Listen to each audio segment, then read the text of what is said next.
maintenant, à l'échelle de la planète.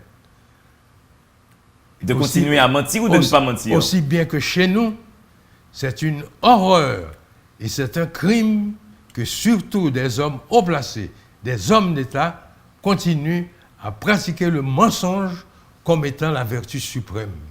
Ils n'ont pas honte, ils crachent sur en particulier, non seulement sur la société, que ce soit la société civile, sur les familles, mais ils crachent sur la vie. La vie est une grande vérité avec des illusions, mais l'illusion n'est pas un mensonge. Le reflet n'est pas un mensonge. C'est un jeu d'optique. C'est un jeu d'optique qui annonce l'essentiel et qui nous invite à la quête. Alors que les élites érigent des mensonges pour se reproduire.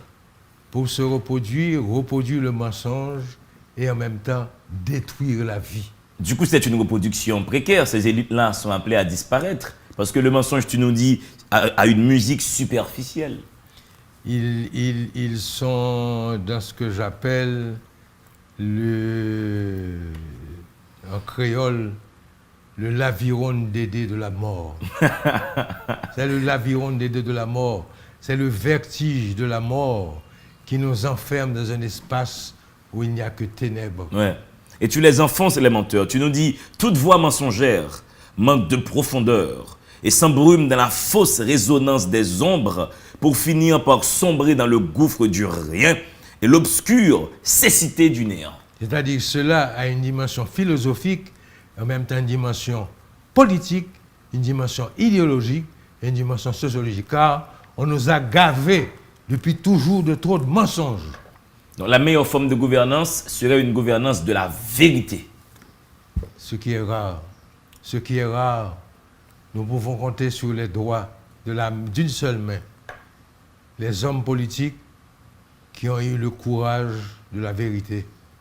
Je cite Charles de Gaulle. Quand Charles de Gaulle a proposé dans les plaines, dans les grandes turbulences de mai 68, là où il y avait Cohn-Bendit et tous les autres qui contestaient, Daniel Cohn-Bendit, De Gaulle a proposé un référendum. Le référendum à 52 ou 53% a réfuté le gouvernement de Gaulle. Et l'homme, dans sa grandeur, dans sa vérité, est allé à la télévision et il a dit, il avait une voix un peu assez rauque, une voix forte. Et il dit, peuple français, le moment est arrivé pour moi de me retirer et je vous souhaite bonne chance.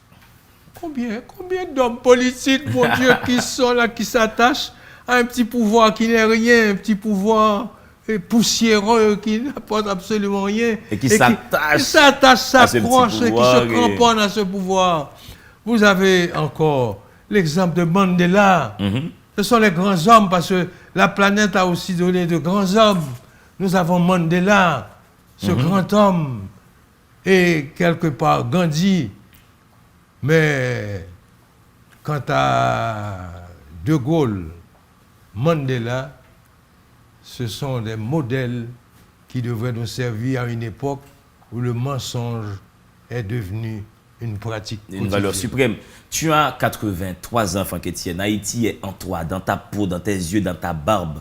Tu as vu passer tellement de gouvernements au sein de ce pays. As-tu connu, dans ton expérience d'Haïti, ne serait-ce qu'un seul gouvernement de vérité?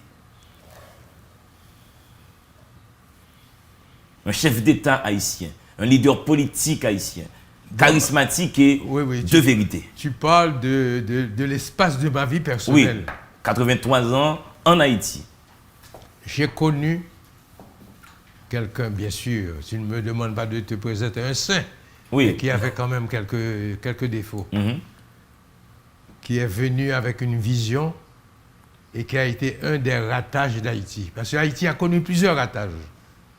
C'est Dumarsais Estimé.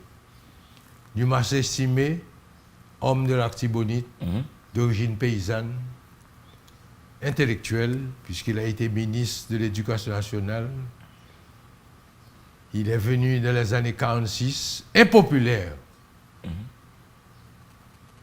Et 4 ans après, au moment du coup d'État de l'armée avec Paul Eugène Magloire, tout le peuple haïtien était en larmes. Quel miracle! Quel miracle! Impopulaire, totalement impopulaire. Le peuple a pleuré de douleur, de tristesse au moment de l'élection de Dumas Estimé.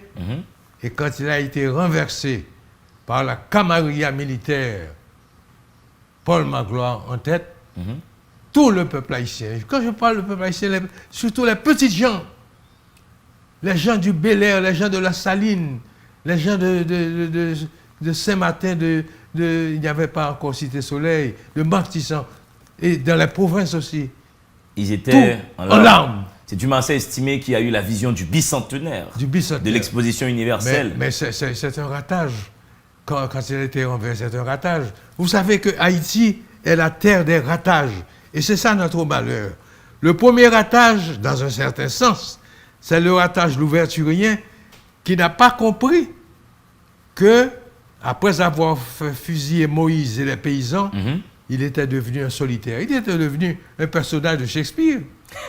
Dans la solitude complète, abandonné par ses compagnons d'armes, et la France de Napoléon l'a arrêté et l'a emmené au Fort de Joux.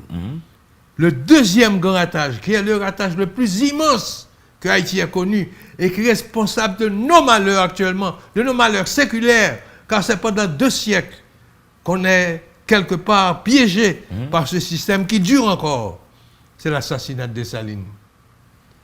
Quand Dessalines est allé au sud et qu'il a voulu vérifier les titres de propriété, parce que, en gros, à l'époque, j'ai bien dit à l'époque, je ne veux pas qu'on me prenne pour un anti-mulâtre. D'abord, regardez la couleur de ma peau, regardez la couleur de mes yeux. Eh bien, je ne saurais être un anti-mulâtre. Mais à l'époque, la majeure partie des possédants étaient des fils de blancs. Ouais. Et quand les colons blancs ont été chassés de Saint-Domingue, beaucoup de ces enfants-là, les affranchis, se sont emparés des terres, mais ils n'avaient pas les papiers, comment dire tout ça, juridiques, légaux. Les papiers notariés pour attester qu'ils possédaient légalement ces terres. Parce que, D'Angelo, c'est ça, le cynisme du blanc colon. Il a fait un enfant à la négresse, mais qu'il ne reconnaît pas. Et ces enfants-là n'ont pas eu la chance de bénéficier, il y a eu des exceptions très rares, de bénéficier de l'héritage de leur père. Et là, quand les colons sont partis ou assassinés lors des guerres de libération, ils se sont accaparés de ces terres. Sans papier. Sans papier. Donc, ils ont eu de faux papiers. Et Dessalines a fait une vérification, a procédé à une vérification des titres de propriété.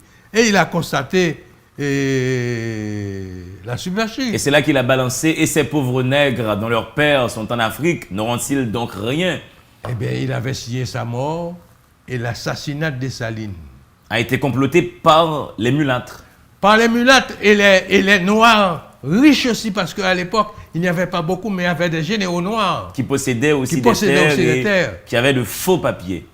Et que le peuple haïtien, que ceux-là qui nous écoutent, prennent note d'une pratique qui continue encore. L'assassinat de Dessalines a été concocté par les autobrés, mais quand il s'agissait de dépecer, de découper, de laminer ce grand homme qui a réclamé la justice pour tous, c'était le petit peuple qui coupait les orteils, qui coupait les ongles, qui coupait les couilles, qui coupait la langue et les oreilles de Dessalines. C'est toujours le même schéma, on utilise le peuple pour les basses besognes.